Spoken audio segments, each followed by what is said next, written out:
yang baru saja dibawakan oleh saudara Adi, bahwa karena kerinduan kita maka kita ada saat ini, dan kita mau untuk supaya Tuhan membentuk kita. Amin.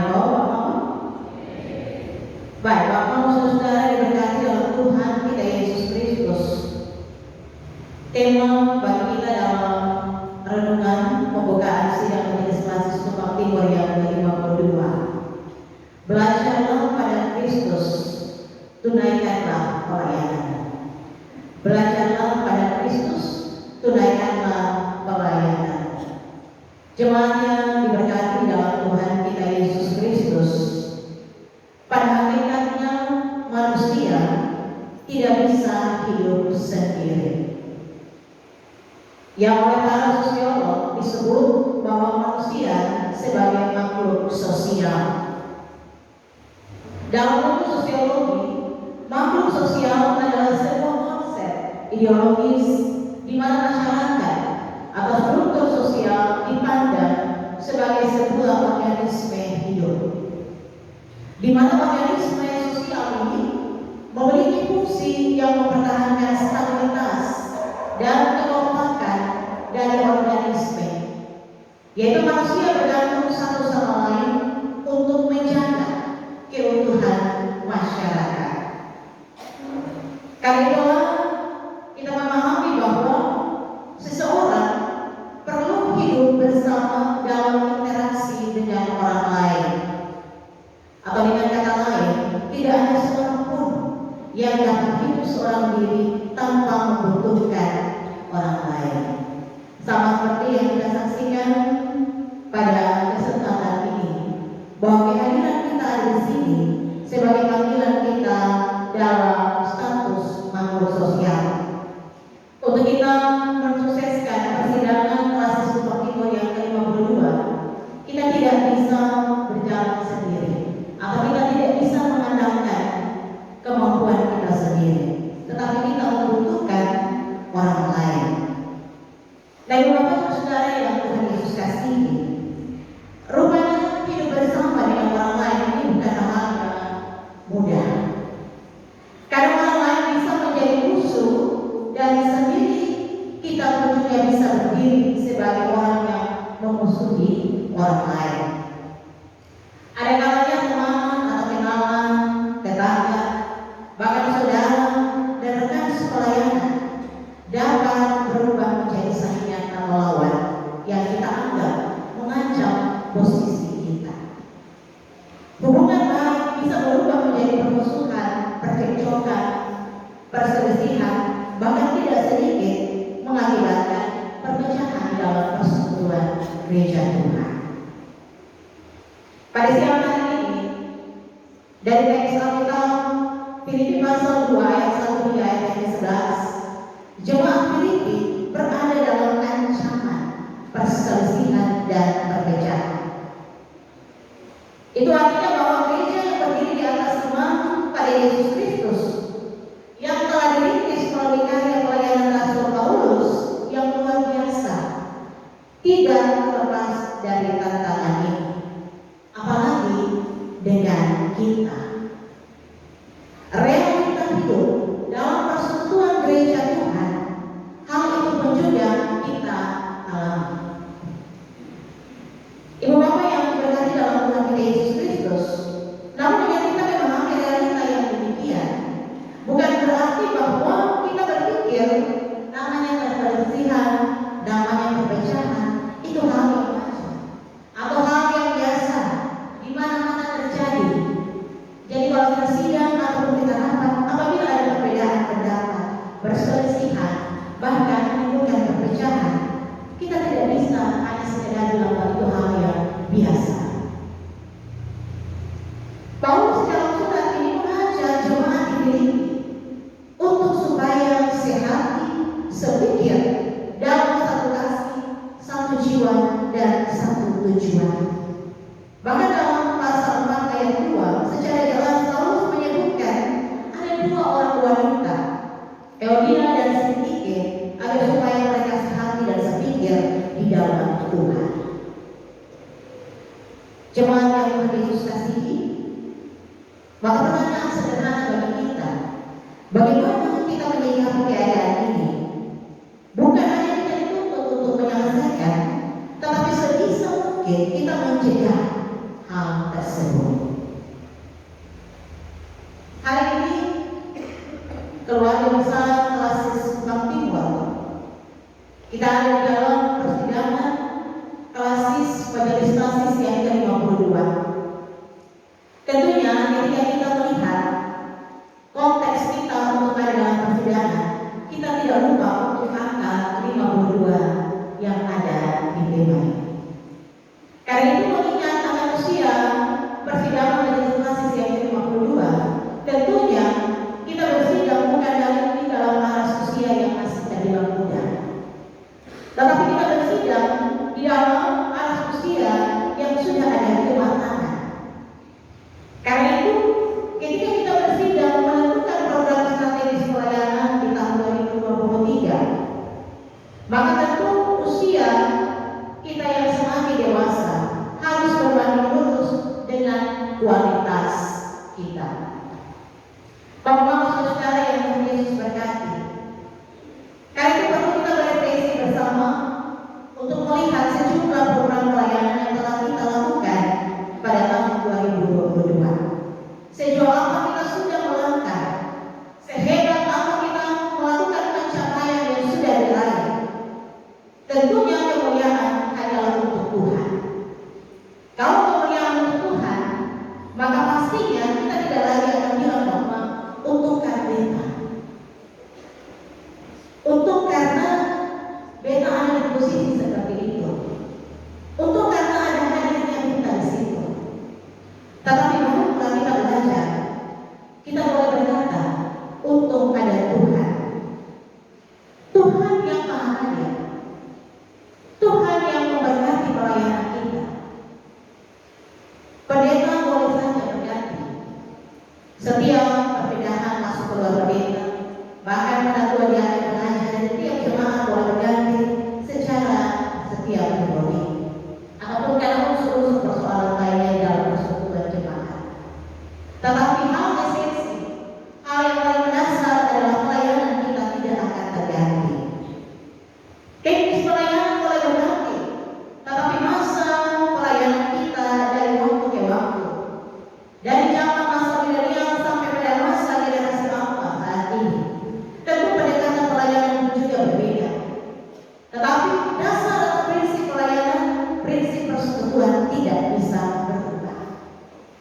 Karena itu Bapak saudara yang berkati dalam Tuhan kita Yesus Kristus, maka pesan firman Tuhan sangat sederhana bagi kita. Baiklah kita kembali belajar pada Kristus yang adalah kepala gereja dan sang pemilik pelayanan itu. Apabila kita melakukan pelayanan, baiklah kita kembali kepada Kristus yang telah mengutus kita, sehingga pelayanan yang kita tunjukkan bisa menjadi berkat, bukan untuk kepentingan diri kita sendiri, atau karena kita mengatakan pelayanan ini jalankan kita ada di situ. Kita belajar dari firman Tuhan di sini, Bapak saudara sekalian, bahwa peristiwa apapun yang kita hadapi dalam konteks persekutuan jemaat seharusnya mengarahkan kita untuk belajar daripada Kristus, sehingga prinsip-prinsip dalam pelayanan haruslah tetap menjadi dasar pelayanan yang tidak bisa diubahkan. Tetapi semakin kesini Bapak saudara-saudara, semakin banyak kita berbicara tentang prinsip pelayanan, tetapi tidak sedikit juga kita mau jujur katakan, semakin banyak bijaksana bijaksini yang kita temui. Kita boleh berpedoman pada aturan-aturan gereja, kita boleh berpedoman pada prinsip Alkitab, tetapi rupanya dalam pelayanan kita tidak semata-mata prinsip pelayanan itu yang kita katakan bahwa Tuhan yang mengutus kita lakukan dengan serius. Masih ada bijaksana, masih ada bijaksini. Yang ini juga menjadi satu gambaran yang kita temui dalam persekutuan jemaat kita, yang mengadakan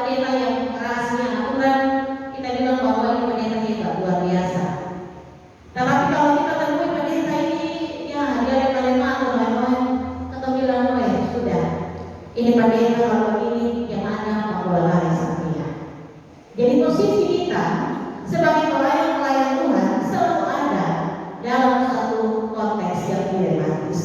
Tetapi baiklah kita semua kembali untuk belajar kepada Kristus.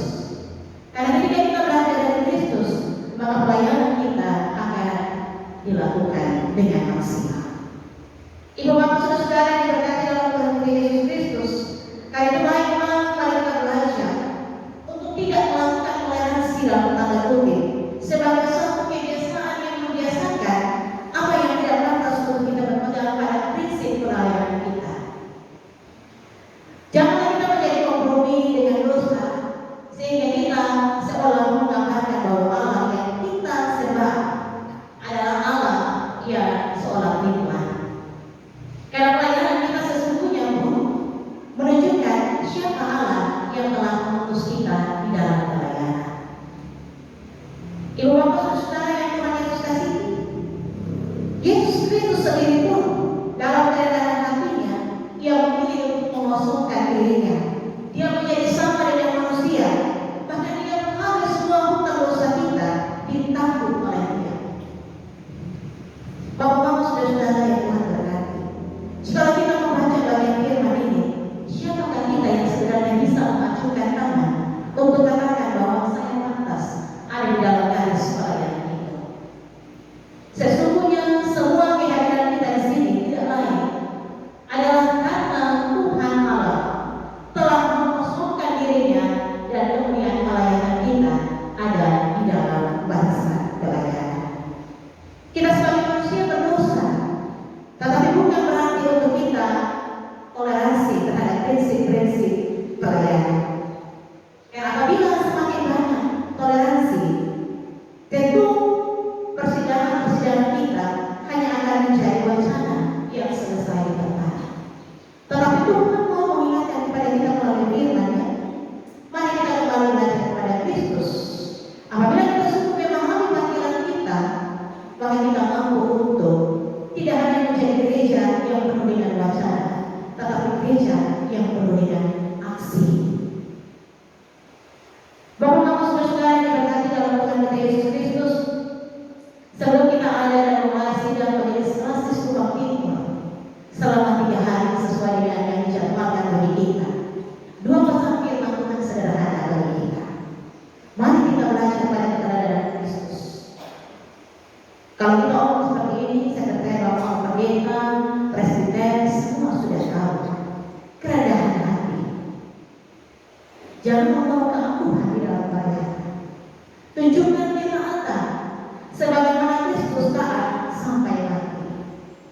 Jadikan pelayanan itu penuh kuasa Tuhan dan kedewasaan iman menjadi tuntutan di dalam persekutuan kita. Kedewasaan iman seperti apa? Tentu satu kasih, satu jiwa, satu tujuan, tidak mementingkan diri sendiri. Kedua prinsip ini akan menuntut kita untuk bersama-sama mendiskusikan manakah program pelayanan tahunan yang akan harus kita kerjakan di tahun ini, sehingga tidak banyak semakin toleransi, tetapi kita mau berdiri sebagai gereja yang benar-benar ada pada prinsip pelayanan. Jemaat yang diberkati dalam Tuhan Yesus Kristus, kita akan duduk bersama, kita akan bicara bersama, di mana kita mengakui bahwa sebagai manusia ada kelemahan dalam kita. Tetapi baiklah kita bicara dan melihat, berdiskusi bersama, di mana ada kelemahan, kita mau mengubah itu menjadi peluang dalam persekutuan gereja.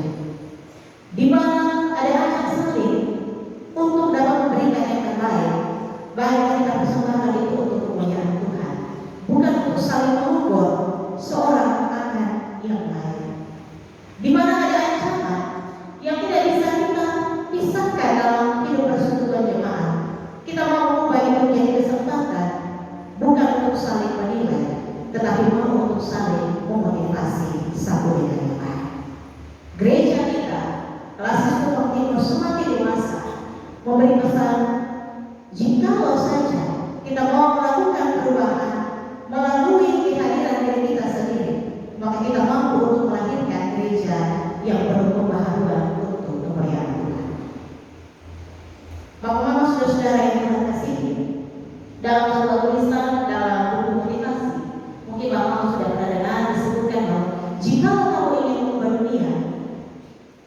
maka tentu perubahan itu harus dimulai dari dalam diri kamu sendiri.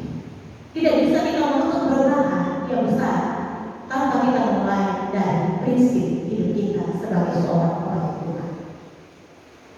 Jika ada 10 orang saja atau 50 orang saja yang mau untuk memperbaharui diri, maka kita percaya akan ada 100 pembaharuan dalam gereja. Sebagaimana semboyan pembaharuan reformasi yang berkata, Ecclesia Reformata Semper Reformanda. Gereja yang telah dibaharui perlu untuk selalu membaharui dirinya. Gereja harus terbuka terhadap gerak pembaharuan Allah yang mendamaikan. Karena itulah akar yang memberi pertumbuhan, sehingga kehadiran kita semua sebagai persekutuan orang-orang yang dipanggil oleh Tuhan dalam pelayanan Minggu Klasik Rumah Timur, kita mampu untuk menghasilkan buah, yaitu persekutuan tubuh Kristus yang utuh. Di akhir daripada renungan ini, Bapak Ibu Saudara sekalian, selamat bersidang. Kiranya Roh Kudus akan terus menuntun menguatkan persekutuan kita dan memimpin gereja menjadi berkat bagi semesta. Kiranya Tuhan menolong dan memampukan kita. Selamat bersidang. Tuhan Yesus memberkati.